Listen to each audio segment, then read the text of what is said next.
Scanning for audio.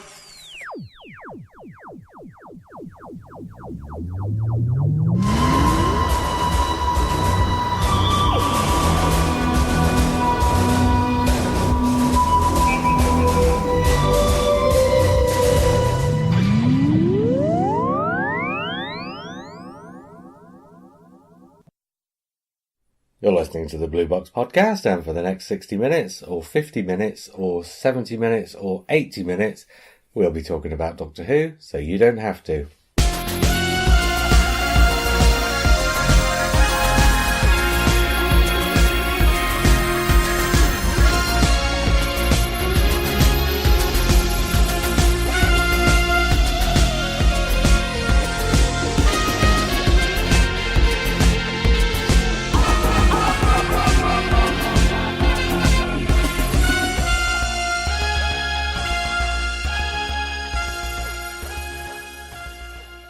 Hi, I'm Matt. Hello, I'm Simon. And I'm JR. So, was the frog animatronic? I was trying to work it out. His mouth movement wasn't very good. No. But the way it was shot, the focusing on it, made it very difficult to tell. I thought it must be animatronic. Animatronic. I've no idea. I was with it up to the frog. And then the frog, yeah. Okay, quick one. Okay. Did you like it? I don't know. It's... Shall I answer that then? It's a mix, it's a mixture of things that half of me thought that's ridiculous, but the other half thought that's really well done, and that's a good idea. Oh, and then some of it was thinking, oh, that's a good idea, but it's badly done. No, it was all great ideas, not badly done. I'm just so You're not sure whether it all really adds up? conflicted. Yeah, but it's so mad that the madness actually that's the character of the episode. So it's a question of retuning my brain entirely. Do you know what it reminded me of? A lot. Was episode 7, the penultimate episode of Class. And we've not really mentioned Class, but this series of Doctor Who's been quite a bit like Class. Right. And that was like, what's it called? Aesthetically, it was similar, wasn't it? Well, not just aesthetically, but the story. The story was... I've never seen Class. Well, the episode 7's called the metaphysical something of Quinn or something. Okay. Or the metatextual something of Quinn. And that's really what we had here. Episode 7 of Class was a very similar journey that one of the characters took into alternative universes with things returning from the past, dead things returning from the past to try and trap her into not going home and all this kind of stuff. And it was very similar in look and feel and tone and content. Yeah. And was, I hesitate to say better, Class was a BBC 3 thing, so Class was doing it and not shying away from the sci-fi. Yeah. Whereas this was doing it and shying away from the sci-fi, right? So I don't agree, but yeah, go on. Well, it was shying away from getting heavily into the sci-fi, and it was staying But it around. would do. After everything you said last week, it will do, won't it? Well, that's what I'm saying. And that's what I'm saying the difference is between this and Class. This was doing the same story for a Sunday evening at 6:30 for an audience that's used to the Antiques Roadshow. So it shied away from getting heavily into the sci-fi. Whereas the Class thing was BBC 3 in the download age of BBC 3 and didn't have any qualms about going heavily into the sci-fi. What is going heavily into the sci-fi? So what was it about this that didn't go? Okay, so I think it repackaged it. I don't think it shied away from it. It just packaged it in a different way. So you had that one big speech that was explaining everything that was going on and made it almost like folklorish, didn't Well, it? it certainly didn't shy away from the frog, did it? There's a reason why it's set in. So it's set in Norway, and for loads of it, I was wondering why the hell have they set it? Why bother? Was it just because the girl actress was happened to be Norwegian, or was she putting a Norwegian accent on? But then it is threaded with kind of... So there is actually a troll in this. There is a kind of a bridge with a troll underneath it. Yeah. There are killer moths. Yeah, but there's a talking frog. Yeah. And there's a mirror, which is a porthole. So to go too heavily into the sci-fi would kind of fracture that, I think. I was quite glad that there wasn't a sort of a kind of a big solid explanation other than there's an evil universe or there's an alternative universe that's conscious. Are you imagining there might be a conscious decision to emulate that episode? No. Okay. I just think it's coincidence. Okay. But it's a big coincidence that you get two very similar episodes at the exact same position of two actually very similar series. No, I don't think it was deliberate. I think it's just a coincidence, but just a big coincidence. But then you've had big coincidences like that in the universes of Doctor Who plenty of times before. That was just the first thing that struck me, was that it was so similar to that. And I've only seen that once, and I didn't remember it well enough to remember quite how closely the content of one was to the other. But I've seen it. But there were things in this, like in the alternative universe, everything's reversed. That didn't actually make any sense. There was no reason for it to be. No. So that was just there. But again, as a sort of a mythic. I just think there's a few things thrown into here which are just there because it's kind of a neat idea. Yeah. Because it's fairy tale. Yeah. It's that. Well, this is the Stephen Moffat episode that even Stephen Moffat wouldn't have done, really, isn't it? And that's what I thought about that Class episode too, to be honest. It was the thing about the Stephen Moffat Doctor Who is that he used the trappings of these things to tell stories about people. And I got the impression this was using the trappings of these things because it wanted to tell stories about the people, whereas the Class one, although it did tell a story about this one specific person, it dwelt only on this specific person. Whereas I felt this, by doing the Graham thing and mirroring it with the thing about Eric, I thought that diluted it a bit. Well, you've seen it twice, Simon. Yeah. Oh, you haven't done your quick, did you like it yet? I absolutely adored it. Really? Yeah. Okay. Yeah. I welled up downstairs, I hit it very well, and I actually cried the first time I watched it. Okay. Which bit? The frog? Or? Right at the end. Grandad. Okay. The Grandad bit, when I thought about it afterwards, I thought that could have been better timed as to where it kind of appeared. But actually, no. But it did. It got me. And I thought, actually, this is playing out exactly how Chris Chibnall probably wants the series to play out. Oh, no doubt. I think it's the most successful episode. Using what this series is doing, I thought it was the most successful model of that. But with a whole heap more inventiveness and originality, and a bit of what's the word, quirkiness, which I think has been missing. It missed having somebody in it like Alan Cumming from last week. No? Yeah. I'd have loved it if Ribbons wasn't bad. I don't know. Maybe if when I rewatch it. I couldn't quite work out why he was there. Was it Kevin Eldon? Did anybody Yes, look? it was. It was. Kevin Eldon. Yeah. I couldn't work out the logic, but then I don't think there was much logic. But again, it's a mythic film. thing. So he becomes a troll, and he's also a kind of. So there's also the troll under the bridge. But there's also an underworld idea. So the whatever space between the two worlds is kind of like the river Styx. So he becomes a kind of ferryman, taking them from one side to the other. But that makes sense in that respect. But there's no logical reason why he would be there. Normally, if it is like an abyss between the two. It's... Mr. Logic has paid. The building, and that doesn't matter to me. No. Yeah, this is though. I think that's the problem I have with it. And okay, here's my quick review: is I didn't like it much watching it, but then afterwards, my first thought is that was a lot better than I thought it was while I was watching it. So when I rewatch it, I maybe will appreciate it more.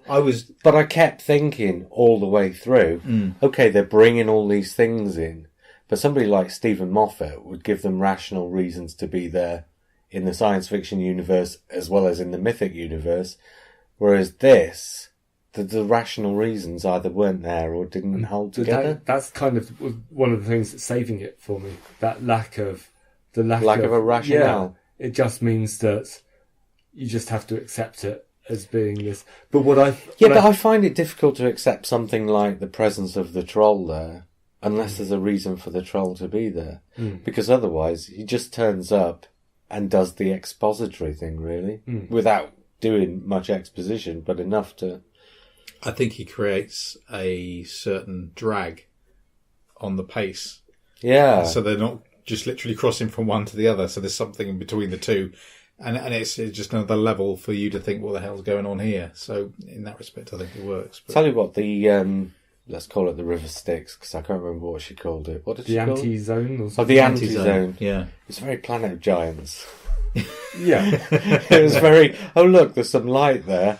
Literally 2 feet away from where we're standing. The red balloon. I mean, I think there's a lot of imagery there, which has been... The red balloon. Yeah. I was thinking, so this at last starts doing something. So you were saying this is a culmination of things that have built up in the series. I think this is them remembering that they're supposed to do something in the series. Oh yeah, no, I don't think it's consciously a culmination. I think it's at last they're doing. It's something. us examining the series, what it's trying to do. For once, I'm thinking. So this is the penultimate episode. For once, I'm thinking this could have worked as a 2-part episode.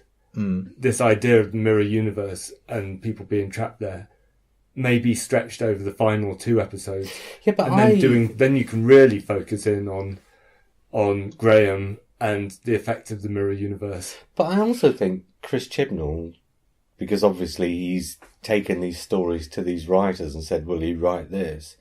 I also think he's been building to this across the series.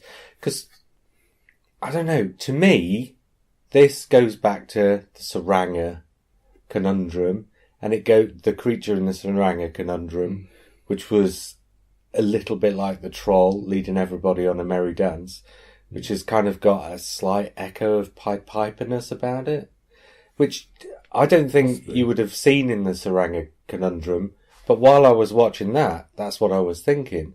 And also while I was watching that, I was thinking of episode 2 as well. What was episode 2? The one about the TARDIS. Yes. The Ghost Monument. The Ghost Monument. And I was also thinking of that, and I was also thinking about the journey between worlds in there. Because, I mean, these are very superficial things, but in that, you've got the Art Malik character is not really there. And essentially, in that sense, he's sort of flipping between the 2 worlds. And when he disappears at the end, he's appeared as a hologram. Yes. But when he disappears at the end, he takes the real people with him, which is kind of not a Portal idea. But what I'm saying is, thematically... But that's not unexpected in Doctor... That's not... Well, no, it's not. Or unexpected in Doctor Who, or having a troll-like villain. Well, no, it's not. But if you have all these stories together in a series in a row, it starts to become only a slender sort of thematic link. Which means that this felt just... Because this, potentially, could have felt like a complete odd one out from the rest of the series. But instead of feeling like an odd one out, what I'm saying is, it felt like the ideas were an odd one out, but the way they fit into the series felt like it was compatible. Well, for me, I can't see. So for me, oddly, I can't see any connection between this and previous episodes other than the characters. But in a way, that's what I think links Chibnall's episodes is there is no connection thematically. And tonally, he's doing something different each week, which is good, which I'm enjoying. But I can't see any common thread other than the villains tend to be quite original in terms of motivation. So they're not all just straightforward bad guys, or they're very rarely straightforward bad guys. Apart from last week, perhaps. Well, and even last week, they were just trying to escape. Well, and we don't really know whether... We don't know really. But last week they got closer than any other story to being want to take over the world style villains. Yeah. But it's this lack of a running theme or lack of a repeated... They're just idea. Tiny little things, like in... But they just sound like Doctor Who things to me. Well, no, yeah, but the thing in Arachnids in the UK is not a Doctor Who thing. The bit where Graham sees his wife appearing to him. Yeah. And then here... You've got Graham's wife appearing to him. Yeah. What I'm saying is, they're just tiny little moments in all the episodes that are... I don't know, but prior to this episode, I didn't see anything adding up anywhere. And watching this episode, I'm thinking, that bit from that episode, that bit from that episode, and that bit from that episode, all just start now in my head. I don't know, maybe I'm wrong, but in my head, they start to feel like tiny little themes. So that instead of doing an arc, either necessarily a big character arc, or even a big sci-fi arc, or even a tiny sci-fi arc, instead he's just got tiny little threads. But then you'd expect it to all come together in the final episode. Next week, yeah. Whereas it sounds like it's all coming together. No, this is not coming together. This is coming together in the way that the first part of a two-parter maybe would come together. Right. Where the threads start to attach, but it's not until you get to the final episode where, so I may be proved completely wrong. But what I'm saying is, it's not until next week where you'll see why the threads have come together, if they're coming. There's a slight issue with the story orders as well, because you were suggesting last week that this might not be in the position that... Well, that's what I'm saying. I don't think this is a culmination, but this is the one... It probably would be in this position, because Graham and his wife, they have reached, Graham, Ryan and Graham's dead wife, they have reached some sort of conclusion. Well, this one was recorded second. Right. Yeah. So whether somebody... Really? Yeah, so whether somebody... You wouldn't think that from Jodie's performances, would you? I thought so. She was so Peter Davison in this. It was like going back to the first episode again. God, I thought she was so much better in this. Did you? Yeah, still breathy. Yeah, I appreciate that. I thought this was a breathiest episode of all. I didn't mind the breathiness. I thought I was a bit wobbly on some of the long speeches. And the bits where she's working things out and she goes, but, and she just says everything. So there was, again, a lot of that. Yeah, but in last week, that was disguised well by, Alan Cummings' performance and by the look of it. This week, it's just disguised by the complete randomness of jumping from one story to another. Maybe it suited it. Just all kind of, weird. So, okay, but I was going to go on somewhere else there, but no, let's go back to the mythology thing. Because it's not specific to Norway. In fact, a lot of these things are just Scandinavian, Eastern European in general, aren't Northern they? Europe mythology. Yeah, essentially. Is there any specific reason why Norway then? I'm just wondering if, because the way they characterised the anti-zone was almost like a fjord in miniature, wasn't it? I don't know whether that was deliberate or not. But didn't they make a joke? Well, they actively made a joke about it not looking like Norway, though. Cause they did, but then while they were doing that, I was thinking, but it does. It just looks like you've shrunk Norway. Right. And you're walking through a fjord that's 20 feet across instead of 2 miles across. Yeah, I'm not getting that. I mean, there was something about the anti-zone that spoke of... I mean, there's bits of Greek myth as well, so there's bits of that in there. So it was like a labyrinth, well, obviously. Yeah. It was like a labyrinth with... Well, then we had the string, yeah. But I don't know why... I mean, Norway's as good as any other place to set it, I guess. Maybe it was her accent. Maybe that's the... Who knows? But I'd like to know these. I mean, if you were writing a story, you would choose your setting very deliberately. Maybe the writer has some connection with Norway, or the principal writer. Well, it's not Peter Harness, though, is it? No. Doesn't he live in Norway? No, or is he in Sweden? Well, it's things like the bear traps and... Yeah. And as you say, the troll legends and things like that. So what's the name of... What's that film? Troll Hunter? No, the recent film where they have to keep quiet and the aliens are attracted to sound. The one in the house, yeah. Yeah. I can't remember what it's called. And that's a very generic title, hasn't it? It's a very good film with a generic title, but it reminded me of that in parts. So they did bits of that, and that's set in the kind of in a place where you can only get in America, the sort of backwoods, isolated farm. And in Europe, somewhere close to here, maybe you have Scotland, Norway. That's where you get that sort of feeling of isolation. Or Wales. And so you get something that looks like a Welsh forest. It's a pity they didn't take advantage of the snow. So the snow fell accidentally whilst they were filming The Witchfinders. And if they'd taken advantage of that, if they had enough of an agile, if they were agile enough to take advantage of the snow, then it would really have felt. Yeah, I don't think you could do that on TV. No. No, apparently this was recorded second. Yeah. Straight after if I'm remembering right. And maybe the story that the episodes had been switched in order, maybe there was an error in the way that was repeated. So maybe this never was due to be second. It was just recorded second. Yeah. But then they finished recording long before anything was broadcast, so they could juggle and decide the order after they'd finished making everything to work out what way the episodes would have worked best. Because in a sense, this would have worked second because it would have been immediately after Graham lost. Yeah, but it's Graham and Ryan's last. Such a strong theme on grief in this, which needed to be resolved near the end of the series. This is the one episode actually that I've seen, apart from the first two. This is the one episode I've seen that's has to go for me where it's gone.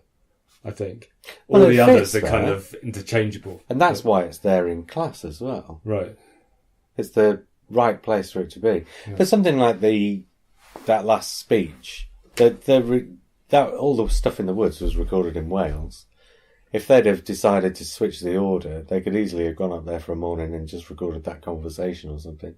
I'm not saying I think it was and would have been. No, because the conversation also relies on Graham meeting his ex-wife in the mirror zone as well. So the conversation. Yes, but that's what I mean. They could have added They could have added that last conversation to the episode later in the day if they'd have subsequently decided to move it to ninth in the order. Okay. I'm not saying that's what I think they've done. Yeah, they could have done. Yeah. No, I'm just saying that Graham and Grace thing could have worked as a second episode if you'd have wanted to really hit home. Grace has just died, and here he is immediately given a chance to have her reveal worked really well. That was good. Yeah. It's a really good idea, and it's a really good reveal. Because we had a reaction just now, and when I watched it first time with my daughter went, no, it's not, is it? No! Like that. It was brilliant. Oh, really? Yeah. Oh, God, because I just automatically assumed before they were even there that that's what they were going to find. Yeah, well... I suppose you're looking for... watching things in different ways, aren't you? Yeah. No, that was my daughter. Oh, yeah, that's what I'm saying. I would have liked it if the mirror Grace and the mirror Hujima flip hadn't turned out to be, if they hadn't lost their own consciousness, if they hadn't turned out to be slightly evil. Yeah. Because that's their pain. There's something about parting. Yeah. I don't know. If they'd have been made it more powerful. Real people in inverted commas, and Grace and whatever the woman was called, I can't remember, had to have the pain of parting. Is that what you're saying? Yeah. I don't know how you would have resolved it then, because there was that whole thing of when they did start firing off, blowing people out of the door. Yes, there was where did that come from? I didn't know I could do that or something like that. There's something quite aggressive about that as well. Yeah, she says that, and then in the very next shot, she's got this look on her face as if to say, "Yeah, I know exactly what I was doing." I mean, the whole episode felt like it was moving on every 5 minutes. It was moving into a different place and then a different place. Because there was a moment when I thought the child was going to turn out to be the monster. Yeah. And I really liked every time it moved in each twist. Yeah. But then it sort of twisted back. And then another twist. It was like shifting sand underneath you. You were never quite sure where you stood with the episode. But each movement in the episode, it was like a sort of, I don't know, a 10-act structure rather than a 3-act structure. Well, I said at the start, didn't I? Is it going to be as simple as X? Yeah. Because the way the series has been going, you could have expected it to be as simple as X. And I thought, please don't let it be. No. If I was going to pick on anything which doesn't quite ring true for me, it's the whole speakers outside the door thing. I like that though. Again, no, it makes sense. Yeah. But I think they should be bigger speakers. Oh, yeah. I'm honest. Yeah, I thought. And also, for the effect it was having on everyone, that everyone was reacting to it. And also, fair enough if it's just the girl in the house, because she'd hear the noises inside, wouldn't she? But they were all around the place. Yeah. And who has speakers with wires that long? So, yeah. Well, yeah, but I mean, this is just a regular guy. Yeah. But that reminded me, and I wish I could remember the name of the movie, but that movie, the American movie about the aliens attracted by noise, that's exactly the sort of thing that happened there. So there were bits of that and Stranger Things as well. There were hints of Stranger Things in it, particularly in the anti-space. This kind of dark, dangerous... I thought it was quite Gaiman as well. Yeah. Gaiman-esque at times. It's not a million miles away from Coraline, is it? No, it's not. Coraline's about that journey into an alternative universe. Exactly. Yeah, with a space in between. Yeah. And that she has to get back through. Yeah, there were lots of nods all over the place. Did it have its own identity? No. No? Is there anything? Well, I think for me, its identity was it didn't really have anything you could fix upon, other than it was just, crazy. And slightly... But that in itself, I think, is quite a... Yeah, but that's what I'm saying. I think okay. But something like Coraline has got such an identity of its own. Whereas this just felt maybe a bit like it was taken... Because apart from that last bit with the frog, which was a little bit... Visually was a little bit like the bit where the TARDIS blows up. Yes. In Journey to the Centre of the TARDIS. Yeah. But apart from that, the rest of it didn't have an aesthetic identity. And okay, so you had... Oh, and in fact, Kristen mentioned the colour palette at the start. And there was obviously a deliberate colour palette between a sort of blue in the real world and a sort of yellow-orange in the alternative world. And that was obviously a deliberate choice. Yeah. I'd be interested to know whether it was a physical reversing or whether it was actually filmed and then the picture was There's something switched. About Bradley Walsh's hair that looked uncomfortable. That suggests a physical one. But no, Jodie Whittaker's face was reversed as well. Okay. Yes, it was definitely switched because they used the same set for the room. And as a cinematographer or a director, would you have to kind of pre-think that, or would you just direct it how you think and then just reverse it? Well, no, the idea was that, if it had been reversed sets and everything, then you just shoot from the opposite angle or the right angle from where you were before. I suppose you just flip the story. You could probably storyboard it and then flip the storyboard and then, Well, the idea is that if you've got a person... It's probably not as complicated as I think it would be. No. Yeah. It's like driving on the other side of the road, and until you've done it, you probably feel like it would be quite complicated, but you probably get in the swing of it quite... But I think it was just reverse shots. And let's face it, that was the easiest way to do it as well anyway, wasn't it? But it felt a bit like going from set to set to set in a way that... So last week, I was really pleased with the sets that they used, the interior locations. Whereas this week, I believed the house, but the anti-zone... Well, that wasn't remotely believable. No, but again, I'm torn because I thought this isn't remotely believable.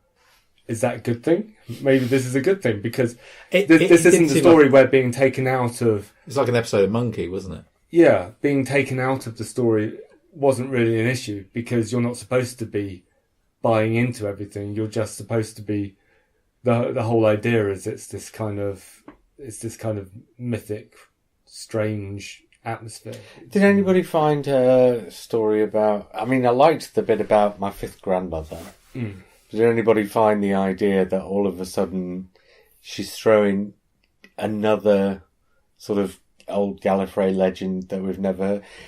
Which, I don't mind the idea of being thrown an old Gallifrey legend that we've never heard before, but it would have been nice if one of the other characters, and it would have to have been the troll, might at least have tipped her the nod that it was the anti-zone. Because she just... Oh, there's a troll. Oh, this must be the anti-zone. Yes, she extrapolated it from nowhere. Yeah, exactly. And I she did wonder that. if that was happening a couple of times, yeah. Well, yeah, 2 or 3 times that happened, didn't it? It's like she extrapolated that the anti-zone was the anti-zone out of nowhere, and she extrapolated that the alternative universe, whatever. But again, that's an issue with the kind of this expository dialogue that's supposed to look like she's working things out, but actually she's just talking until she reveals. Yeah. So there's no mechanics of discovery about it. It's mechanics of revelation instead. And the troll was there, and that's your perfect excuse just to throw her a clue. Yeah. And I just thought it was a shame it didn't. And then, because she hadn't been thrown a clue at that point, when she came to tell the story about the fairy tale from her Gallifreyan youth, I also felt that didn't have the weight of authenticity about it either. I think that was maybe that was a flaw, that it didn't need to be. She didn't need to know where it was. She just needed to work out that it was somewhere that was sentient. Because a conscious... Well, she could have worked out... Universe. She could have worked out that it was the anti-zone after she'd got into the alternative universe and worked out what was going there. Yeah. And then retrospectively said, oh, that's where we was. And it would have... And this is perhaps this Sunday night thing that I was talking about last week. Every episode, and especially going back to the second one, at all times they tell you exactly where they are and exactly what they're doing. Whereas that middle section where they're going through the anti-zone could have been a mystery until they get to the house. So what it's actually doing is telling us what we're about to see rather than what we have seen. Yeah. So it's actually not about mystery. It's actually a fear of mystery. Yes. Because it's revealing things before we've actually got that far. And that's what was happening in the second episode, where she was saying, right, when we get through this door, this is where we're going to be. And when we go up this ladder, this is where we're going to be. And this is what's going to happen. And this is how we're going to deal with it. And all this kind of stuff. And that was happening again this week. And did it spoil it? Maybe a bit, but only... Yeah. But then, this is what I mean about watching it again. The second time you watch something, you know where it's going to go and what it's going to do anyway, and you just enjoy the ride. Whereas the first time you watch it, you like the mystery.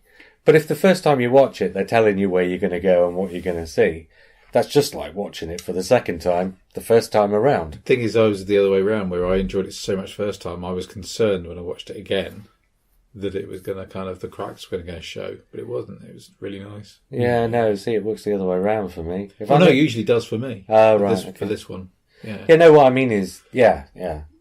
See, this is, at the end of this episode, I thought that's why I said, earlier on, I think I'm going to prefer this next time to this time, because I'm not going to be spoiled for the mysteries on a second watch.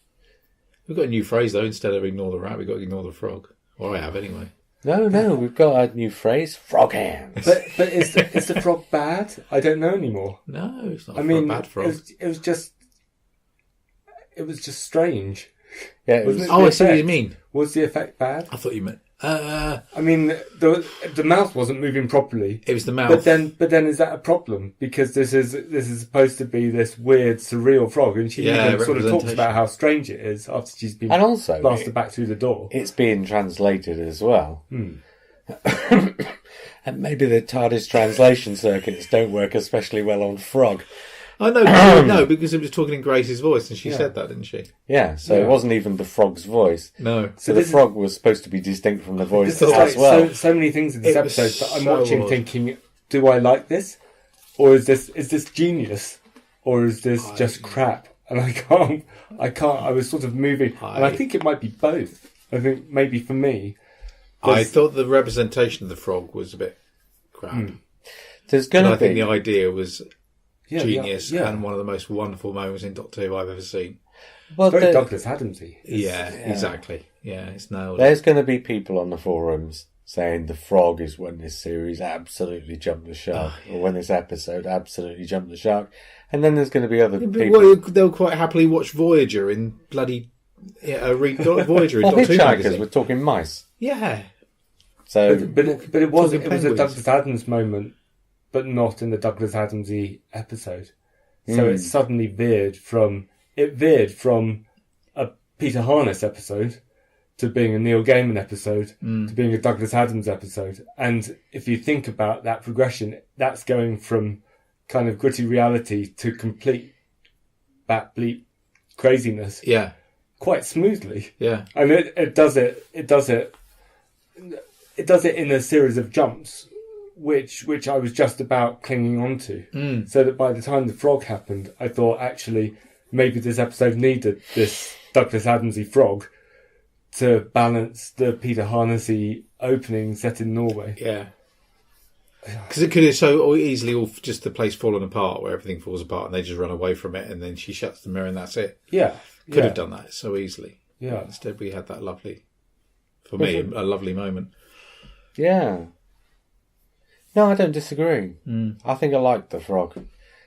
But my God, when it first appeared on screen, you were looking at the picture and thinking... I know, you literally said, is it going to put his hand up? It was so funny. You did that and I just grinned to myself. That was funny. I knew it was coming. There was somewhere in my head, this is the day Doctor Who dies. But I realised that just thinks, could this be the day Doctor Who dies? But I don't know. I think this might be what Doctor Who... maybe this is the most Doctor Who-ish thing. Next week it looks like we've got an episode set in a war zone or something like that, right? Yeah. So that's really... So I'm less excited by the look of next week than I was... Yeah, but what I mean is, for people who had an issue with the frog, then next week it dives straight back in completely the other direction.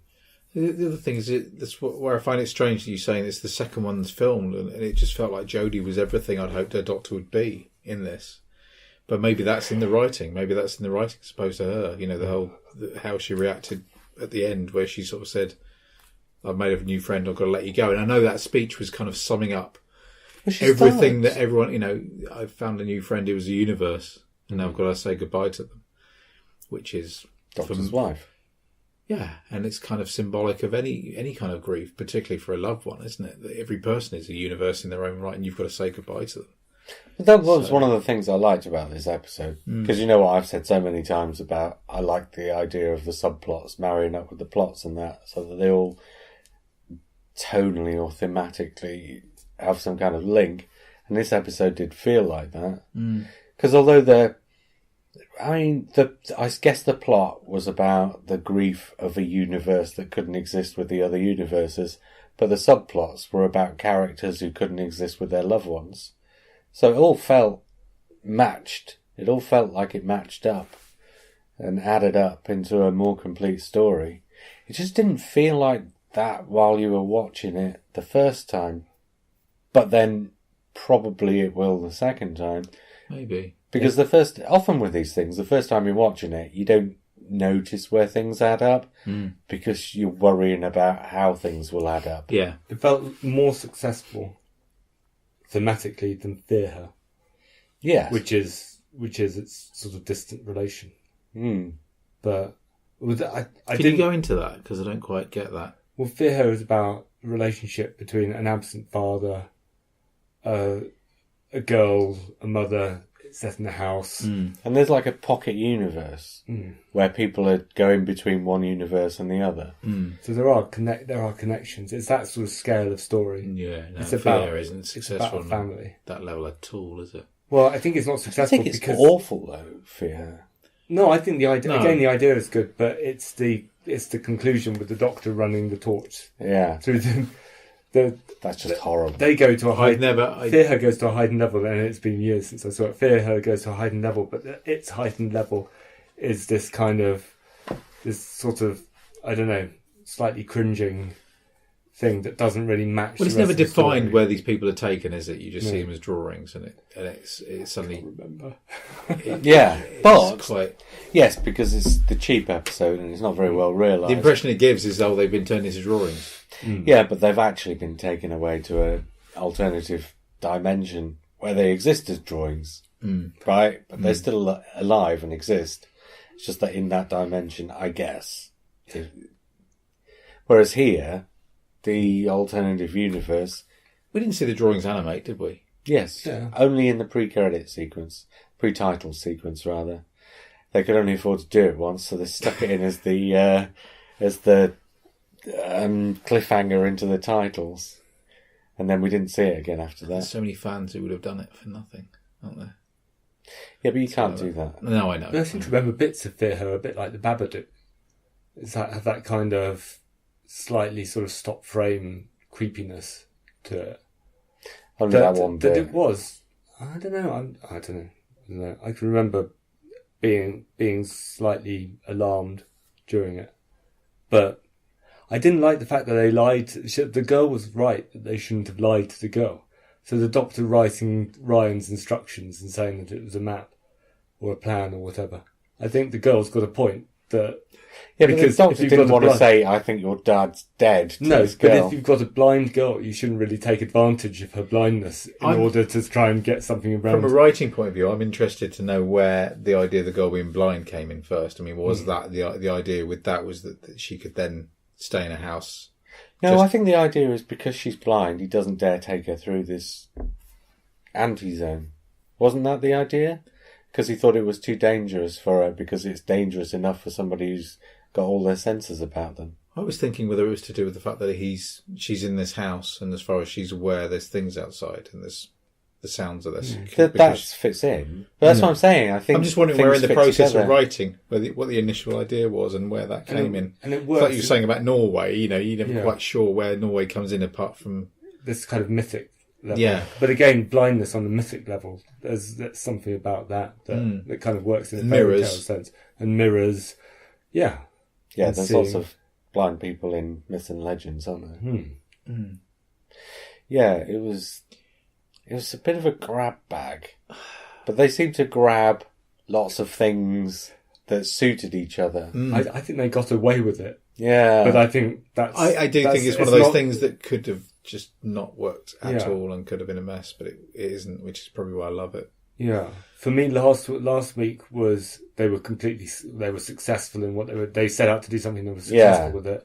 This one is again, I feel like they've got away with it, and I felt like they got away with it so many times during this series. If you were to filter it down, distill it down to it's this other universe that somebody's disappeared to, it sounds like it's another one of those. In the way that you reacted, Joe, where you said, it's not going to be that somebody's trying to get back into its world. I think it could so easily, as you say, could have been very run of the mill. Well, but actually, what makes it not run of the mill is one of the other things that makes it work in Class better is that the whole series is about that. The whole series is about a portal and the creatures that appear and disappear to and from the portal. So it feels more natural there.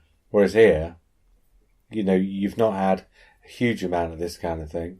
And although there's been a bit of a theme of using transmat type technology across the series as well, hasn't there? Because almost every episode has had... the first episode, Tim Shaw transmats away at the end.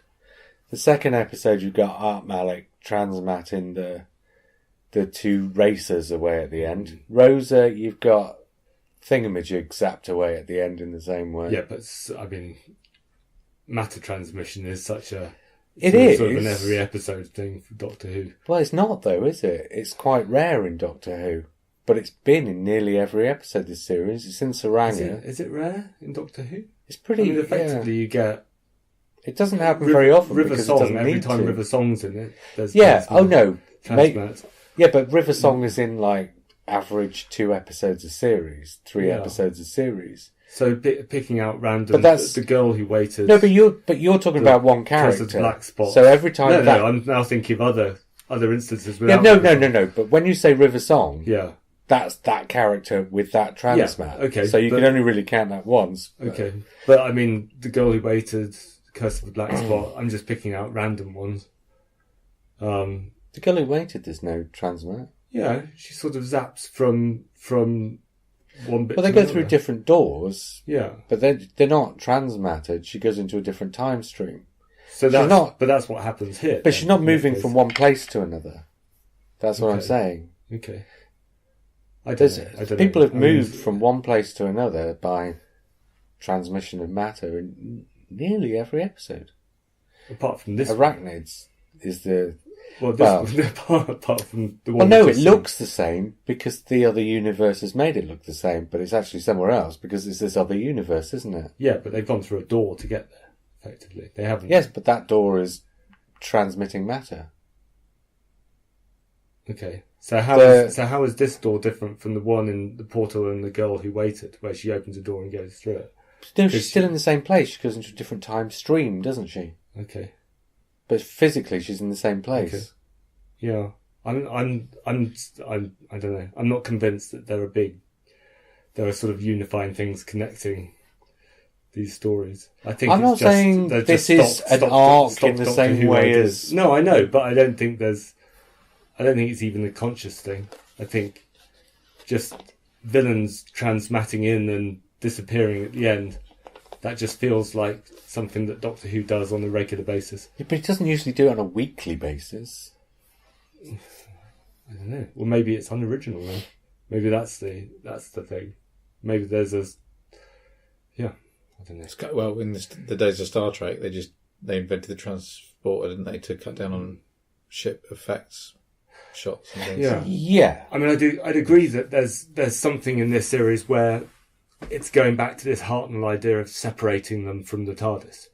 So that in a lot of the episodes, something puts a large distance between them and the TARDIS. So the Saranga conundrum and the first episode is another obvious time. And the second episode, the TARDIS is in a different time stream. And this episode, they're in another universe. I mean, it's not an issue in this episode. They don't sort of panic about the TARDIS being in a different place. But there is a distance put between them and it. So there is that, I guess. I could buy that. It just seems to be little things that going through that seem to be, now that we're 9 episodes into 10, there just seems to be a lot of things that seem to be recurring. Not necessarily recurring every week, but just turning up often enough that they're starting to say, is that like deliberately recurring? Because it gets to the point where if you spot 3 or 4 of these things, you're starting to think, can there really be 3 or 4 things happening coincidentally, regularly enough to have become... But it's just that the things you've mentioned just feel like Doctor Who things to me. Yeah. They don't feel like they're... But the thing about Doctor Who is, because you move to a different place and a different time and a different type of story every week, when you say things are Doctor Who things, you usually mean they turn up once a year, rather than every other week. I mean, yeah, Doctor Who's different each week, but there are some things like aliens appearing. But we're not... You're talking about troll-like aliens being one of the things that recurs. Well, that's something Doctor Who does. I mean, that just feels like a standard, something that Doctor Who does repeatedly, not just once a year, but it doesn't, though, does it? Frequently. It doesn't do it that often. That's what I'm saying. A lot of the things that we think we see a lot of in Doctor Who, we only think so because we've been seeing Doctor Who for like 38 seasons or whatever it is. Maybe. I'm not saying this is a big thing. I'm just saying this week seemed to, for me, put a nail in certain things which seem to be slightly more recurrent than would probably be normal. And I don't know whether how this is all going to play out next week. I'm assuming Power of 3 dinosaurs on the spaceship. They have transmats. Sorry, I'm just thinking over the. Yeah, go on, carry on. If somebody's listening, and they want to work out how often transmats are used or matter transmissions used in Doctor Who, it would be interesting to find out because I genuinely don't know. But it has to be. I've got a feeling that it's most weeks. Really? Yeah. Well, it wasn't. But I think because it's so, I think you think that because I've seen so much that I'm assuming it happens all the time. I'm thinking because it happens all the time, we sort of just filter it out in the week. But then it happens in an episode, and we just think it's. But then I would have filtered it out this year. But I think you're looking for things to connect the episodes. I'm not looking for things to connect the episodes. I'm saying I wasn't looking for anything to connect the episodes until I saw this one. Okay. And saw like 3 things that I thought, well, hang on, I've seen that 3 times this year already. Interesting. Something else though, we've not seen the inside of the TARDIS for a good. It's great. Thank God for that. Maybe they've worked it out. Maybe that's something they've retrospectively edited. Yeah, it could be. What do we think of the inside of the TARDIS? I can't remember. It's been so long. There was a nice shot in the last time it was shot from above, where you got to see the floor. You don't usually get to see, but no, other than that, I don't like it. Again, I watched a Capaldi episode a few weeks ago, and that's the thing that stood out was how good Pickwoad's TARDIS is, the different layers and the levels, and how it all fits together. Yeah, because this one seems to have it looks like it's been designed by about 5 different people, doesn't it? Yeah, you know when people have what do they call them, feature walls. There's one in here. Yeah, I didn't put it in. But there is a feature wall. There's that wall as they walk in, which kind of looks like something out of Invasion of Time. And then all of a sudden it's something completely... And it's probably naive, and they probably couldn't have kept it, but they had the set, and I know they wanted to completely start from scratch, but just but they didn't really just move a wall around and put an extra control on the panel or do something. But they've gone back to the coral one from 2005 anyway, really. Yeah. But that was a slight niggle in the episode. She said 2018. Okay. Well, maybe she would say that. Very good eating. Well, she doesn't say 1977, does she? No. 2018. It's 2018. Okay. It really should have been 2005. But because it was on 1,000, you say 2005. But as soon as you get to double figures, you go back to 20. So it should be 2001 to 2009, and then 2010, 2011, and so on. Because you're not going to keep saying 2026, 2057. You'll say 2057. That is the standard. 1987, 2087. I guess 1987 is the short version, I would say. So we'd say 1987. Yeah, but you still don't say 1987, do you? No. So 2000... Because it's not 19,000, it would be 1,987. That's what I said, 1987. Yeah. Anyway. No, the point is... Well, I mean, if you want to look at it from a language perspective, the point is, because we had 10 years where we were saying 2000 and something, then some people stayed in the habit of saying 2000 and something, whereas most people went back to 20, as in 19, 18, whatever. Okay. Well, it was just and the Doctor should be the kind of person he goes back to. But then, I guess written in the script, it would just have said 2018, and then it's down to the actor. But then maybe the Doctor's the sort to get it wrong. Maybe that's the point, or that's the sort of the head canon description, or head canon explanation is the Doctor would get human dates wrong, or say something in a weird way. Maybe. I don't think so, though. I think that's just an actor thing, and a director thing. Would have. Yeah, exactly. That's what we're down to talking about. Are we going to give it a score then? Oh, no. Or is there anything else anybody wants to bring up? Because I had a couple of things in the back of my mind before that I was just going to talk about in general, but I've forgotten what they were because I only had 4 hours. Good eating acting from Jodie at the start, eating the grass. It's not often the actors actually look like they're eating. Well, she wasn't eating the grass, she was eating the soil, Dirt, yeah. She offed it around and said soil grass anybody. At first, wasn't it? And then, I don't know. But I did like that. I like the cheese and pickle sandwich. Once again, Graham has all the good bits. Yeah. Where's that from? That's from Paddington. Marmalade sandwiches. Yeah, but the idea of carrying a sandwich around is blood sugar. But it's a good insight because that's what you would want to do. Because time travel, you're constantly in a state of jet lag. Mm-hmm. So you'd want to take a packed lunch everywhere you went. And take advantage of as much sleep as you can get, which Graham's also been very much the kind of the down-to-earth sort of, he's us time travelling. Yes, exactly. I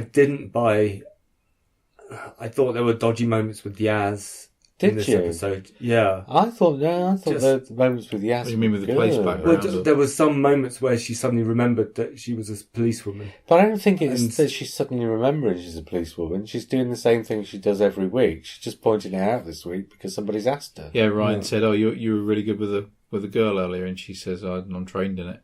Yeah. So it was fairly. But if he hadn't have said you were good with a girl, she wouldn't have said it. She wouldn't have said it, but you'd still have had the scene of her with a girl. And we've had scenes like that in previous episodes. We had one last week. Yeah. So it's not that she remembered, it's just that they put a line of dialogue in case the audience... I think it was more the performance. Didn't ring true for me. Oh, really? Yeah. I think for me the performance sort of fractured a bit. And Ryan's as well. I love Ryan. I think Tosin Cole's great. I think he was great mostly.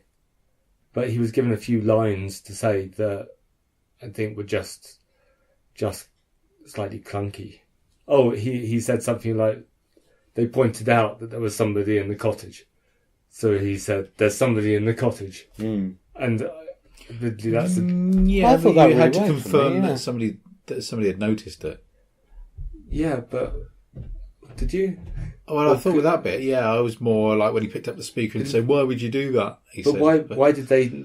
Why did they need to see somebody in the cottage? Because then they break in and search the cottage. Because there was that bit that made you go, "Oh," because a hand came up.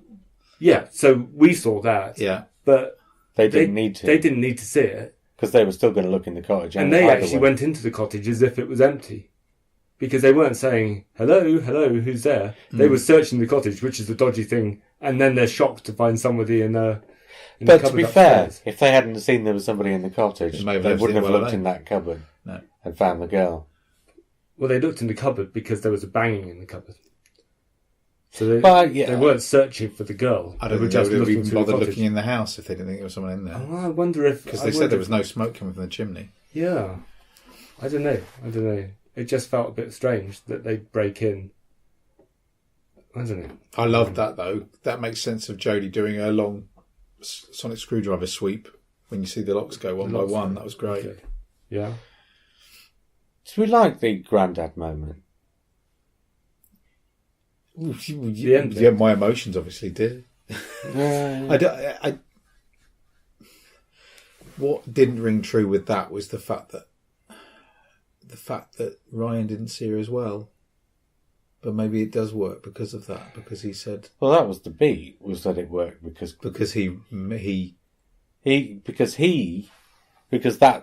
what's happening in that scene is Ryan is being the granddad to Graham's grandson in that scene.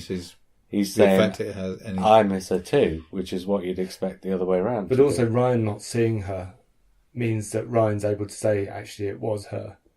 Because he says that at one point. No, I thought he said no. Oh, okay. He says something else. It sounds like it. He says it was her. Right. No, it sounds like he says it was her, but he said something else. Oh, okay. God, I can't remember now. See, that's quite a profound thing to say. I like that bit. But yeah, that's what it sounded like he said to me. But he didn't see her, and so he heard about her. So for him... I think he says, I miss her, and it sounded like it was her. No, he says, I miss her afterwards. Yeah. He says, it was her. And I then miss her as well. A couple of minutes later, or a couple of lines later, he says, I miss her too. But why would he say it was her? Because I think... Because he didn't see her in the mirror universe. So the idea that she's... For him, it's basically just her. Her in the underworld or in heaven. So she's still there. I want to watch it again. But I quite like that bit because I thought I agree with you. I thought that's what he said, but the second time I watched it, it was like, oh no, you didn't say that. Oh, I hope you did.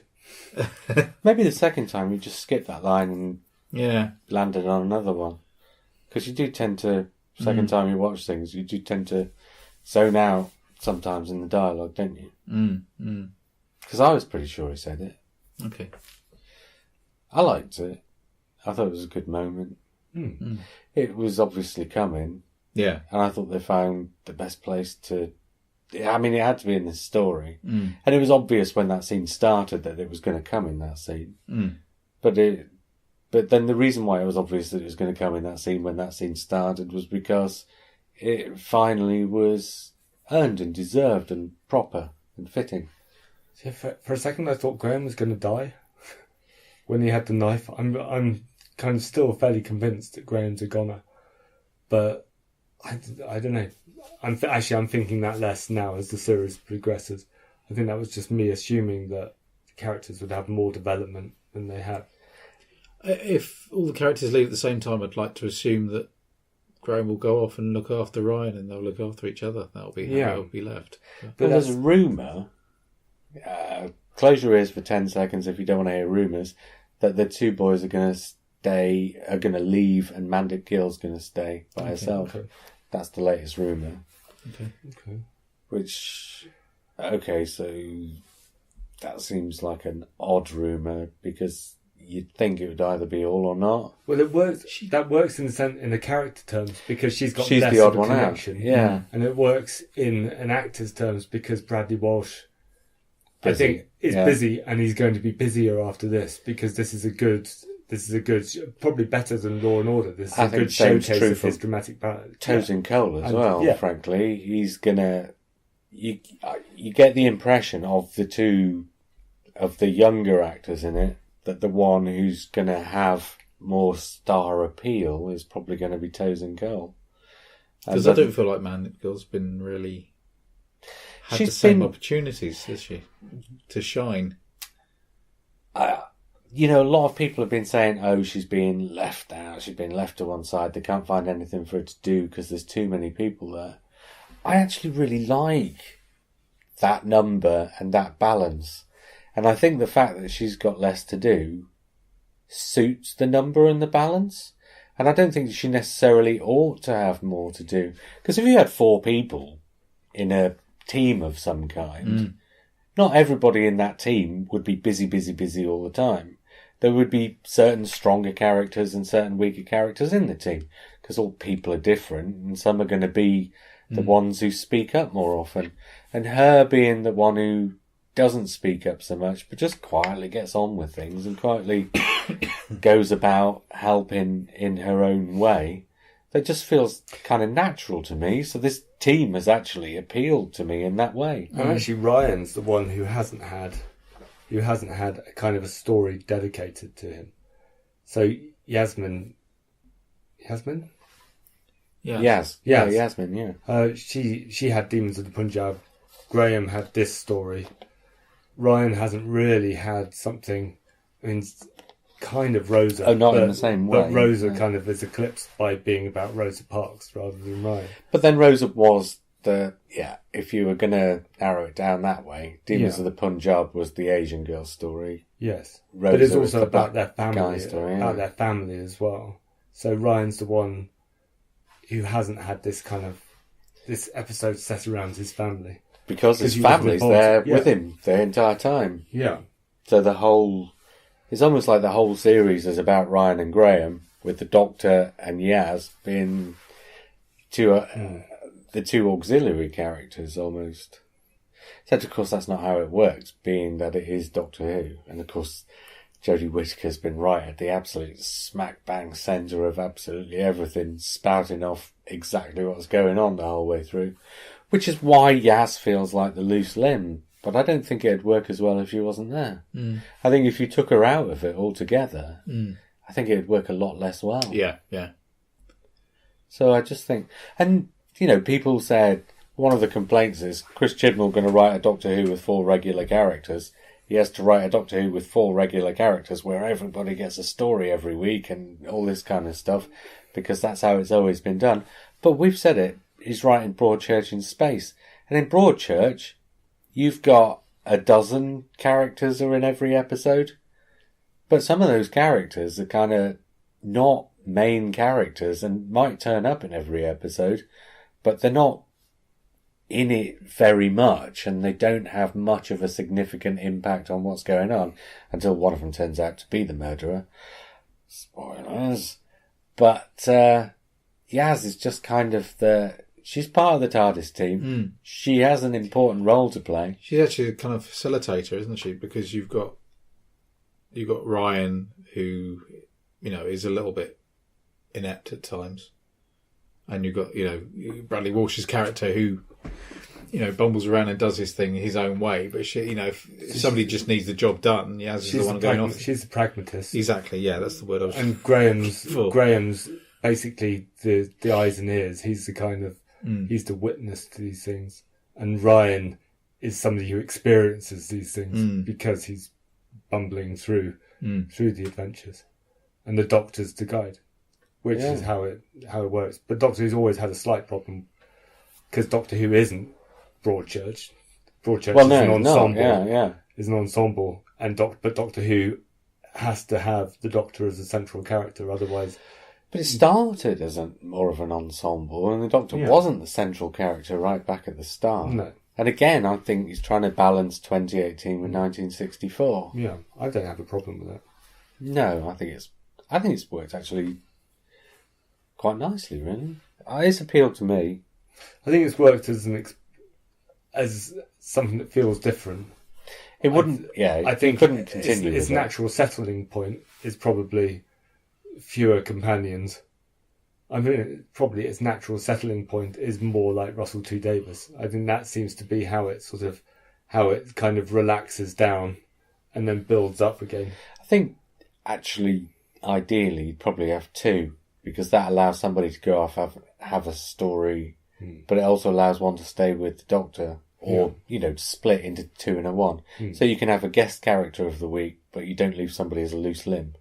Yeah, I don't know. Because in this story, Yaz, and I know we've just talked for ages about how she's not a loose limb, but this story, she came with Graham and the Doctor through the porthole and didn't have that much to do. She wasn't looking after, and really it would have been sensible for the Doctor to leave her with the girl, because they'd already developed a rapport. Yeah. Oh, that was an odd moment when she said, Ryan, you stay with the girl because she doesn't like you, obviously. But then maybe that was designed to make them get on better. Yeah. Who knows? Let's score it. Okay. Right, okay, Simon, since you've very much got your 9? It's definitely a 9, but it's my favourite episode of the series. So I would give it a 9.5. I don't think it's quite a 10, but it's definitely a 9. Yeah. Do you want me to go next, man? Yes. Okay, I'm going to give it the 7 that I've given every episode this week. This year, I mean. I don't know, actually, isn't it an 8? Don't know. Oh, go on, be generous. I'll give it an 8. For me, it's either a 6 or it's an 8. And I can't... so it's a 7. But I can't... I think this is one of the episodes which, in a year's time, I'll have a better sense of what I feel about it. And that probably means that it's a good episode. Because it sticks with you. It's not... Last week's I really liked... But last week's was kind of disposable. But I didn't mind that. I find that quite refreshing. This week's, there's a lot to think about and process. I feel like I've overmarked previous episodes. Yeah, all the way through. Like, from episode 1, I've not given myself any room for things to... Because I was quite forgiving about it, and because we're trying to do this thing of being objective also, and marking out its own merits, But also at the beginning of the series, we didn't know how it was going to develop. And actually it hasn't developed as much. So, and the whole point for me of the whole reason for optimism for me was I thought Chibnall was going to actually develop characters and build something so that there is going to be a finale based around characters, based around some simmering, brooding sort of discontent or attraction or something happening. Was quotes before the series started. You won't believe, well, not quotes specifically saying this, but the gist of the message was, you won't believe the things we're going to put these characters through, which gave you the impression. And they spoke about emotional. Yeah. So it gave you the impression they were going to go through the emotional ringer. Yes. And to be honest, we've had episodes like this where Graham, but in none of the scenes with Graham did I get remotely emotionally engaged with him. Maybe I will the second time I watch it, but I didn't this time. They haven't been carrying through the events of the previous episode. So Rosa was sort of forgotten about because they've tried to do that, or they've said they've tried to do that, but they've also tried to make each story completely separate, distinct entity in tone and look, and the two don't work together. You have to have some consistency, one or the other. So, yeah.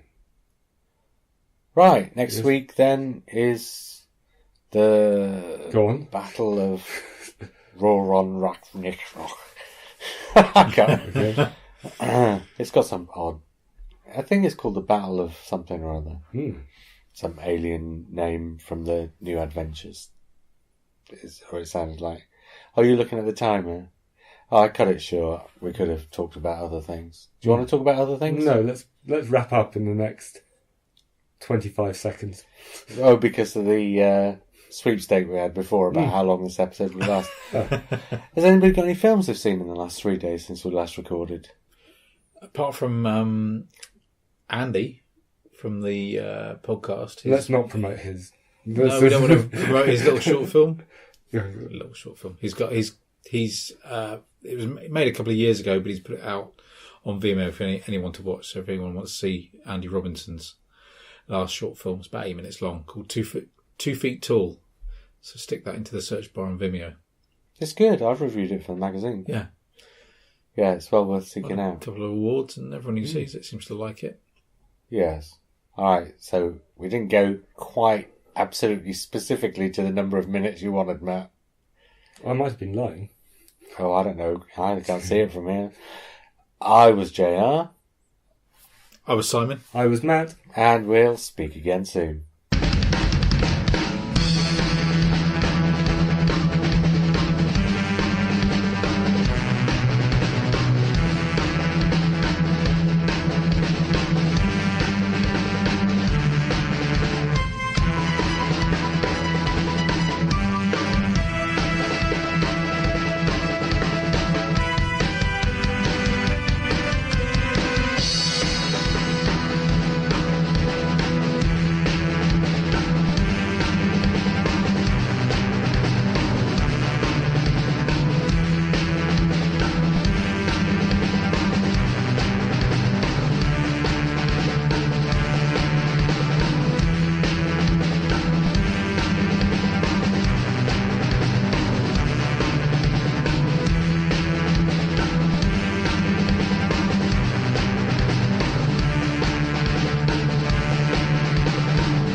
Right, we're going to do a little Easter egg as well then. Okay. Well, that'll take it way past the number of minutes you want it to be on. There's nothing to Easter egg about. It's only 3 days since we saw each other and talked about the last one. Have you seen the meme, the internet thing, where they've superimposed Graham cheering on Ryan cycling onto the end of An Adventure in Space and Time? So